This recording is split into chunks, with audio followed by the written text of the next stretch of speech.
The consensus around Top Gun: Maverick feels almost suspiciously clean. Critics and audiences unite in rare harmony. It's a spectacular return to form, a triumph of practical effects over digital noise, proof that legacy sequels can honor their predecessors without embarrassing them. But this unanimous praise obscures something more complex. Everyone's talking about the dogfights and nostalgic callbacks. That's missing the point. The movie's most sophisticated achievement isn't what you'd expect. It's how deliberately it transforms nostalgia itself into a lens, a way of examining the suffocating weight of living up to legends. Most discussions focus on what Tom Cruise and Joseph Kosinski got right: the real jets, the practical effects, the respect for the original's iconography. These elements matter, sure, but they're also the most obvious layer. Dig deeper into the formal construction and a different story emerges, one where every crowd-pleasing moment of aerial spectacle serves a more complex investigation. How do heroes become prisoners of their own mythology? Look at the opening sequence. It immediately establishes this tension. Pete pushes the experimental Darkstar aircraft past Mach 10. He's defying orders to avoid the program's cancellation. The scene works on multiple levels simultaneously. Surface-level spectacle for the thrill-seekers, yes, but also a precise character study in how legendary status becomes both greatest asset and fundamental trap. The camera work here is crucial. Kosinski and cinematographer Claudio Miranda use extreme close-ups on Cruise's eyes behind the helmet visor, creating intimacy even at impossible speeds. When he ejects at the last second, stumbling into that roadside diner, the movie reveals its central irony. The man who can outfly any machine can't outrun his own reputation. This dynamic intensifies when Rooster enters the narrative. Miles Teller's performance doesn't try to recreate Anthony Edwards' easy charm. Instead, he embodies something thornier: inherited trauma wrapped in professional competence. The movie's most brilliant formal choice lies in how it handles their first encounter. Rather than milking the emotional reunion, Kosinski keeps the camera at middle distance, allowing the awkwardness to breathe. Rooster's stiffness isn't just acting. It's the physical manifestation of someone who spent decades building walls against the man whose recklessness killed his father. The training sequences that follow demonstrate how familiar beats explore unfamiliar psychological territory. On the surface, these scenes deliver exactly what audiences expect: cocky pilots, competitive flying, Pete proving the old ways still work. But watch how the editing creates meaning beyond the spectacle. Eddie Hamilton and Jonathan Amos consistently cut from triumphant moments to lingering shots of Rooster's conflicted expressions. The story never allows victories to exist without the weight of human cost. This pattern reaches its peak during the Canyon training run.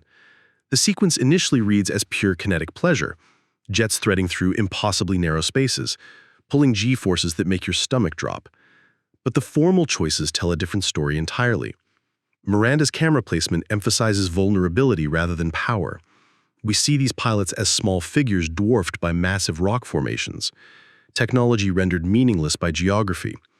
When Rooster crashes, the movie's true subject finally emerges. Not whether these pilots can execute impossible missions, whether Pete can bear the responsibility of sending another generation into danger. The mission itself reveals the most sophisticated trick: attacking an unnamed enemy's uranium enrichment facility. Kosinski structures this sequence as a deliberate echo of the original Star Wars Death Star assault, complete with trench runs and last-second heroics. But where Star Wars celebrates the triumph of good over evil, this story complicates every victory. When Pete disobeys orders to rescue Rooster, we see both heroic necessity and professional failure. The man who can't help but be legendary discovers that legends come with unbearable costs. What makes this work isn't just the spectacular aerial photography, though Hans Zimmer's score and the practical effects create genuine visceral impact. It's how the story uses spectacle to examine spectacle itself. Every moment of crowd-pleasing heroics carries the weight of consequence. Every callback to the original serves the larger question: whether heroic archetypes can survive contact with human complexity. The treatment of masculinity works similarly. Pete certainly traffics in familiar tokens of masculine identity: motorcycles, aviator sunglasses, the famous volleyball scene recreated with football. But these elements exist within a framework that consistently interrogates meaning. When he reconnects with Penny Benjamin, Jennifer Connelly's character doesn't provide simple wish fulfillment. Instead, she forces Pete to confront what legend has cost him in terms of human connection. Connelly's performance anchors this dynamic. She loves Pete despite mythology, not because of it. Her willingness to walk away when that mythology threatens their relationship provides genuine dramatic stakes. The final act brings these themes to an inevitable collision. Pete's last-minute substitution into the mission reads as classic hero journey stuff, but the formal execution tells a more complex story. When his F-18 gets shot down and he steals an enemy F-14, the movie creates deliberate parallels to the original's climax. But where the 1986 version ended with triumph and redemption, this version finds something more ambiguous. Survival, yes, but at the cost of confirming every fear about Pete's inability to let others take the risks he spent decades taking himself.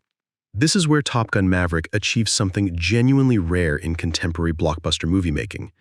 It delivers everything audiences want from a legacy sequel: spectacular action, nostalgic satisfaction, emotional catharsis, while simultaneously examining why we want these things and what they cost us. The story doesn't reject its own spectacle. It uses that spectacle to explore deeper questions about heroism, responsibility, and the weight of living up to impossible standards. The ultimate insight lies in its refusal to provide easy answers.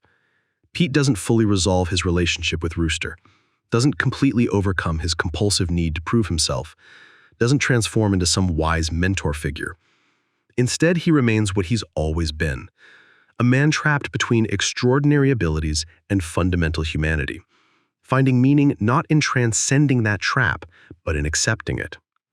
In our current moment of franchise movie making and nostalgic recycling, Top Gun Maverick suggests a different path forward.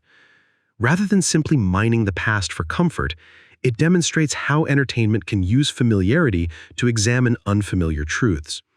The story succeeds not because it recaptures the magic of the original, but because it understands that magic was always more complicated than it appeared. In a culture increasingly divided between those who worship heroes and those who tear them down, this movie offers a third option: seeing our legends clearly, flaws and all, and finding them worthy of both admiration and honest reckoning.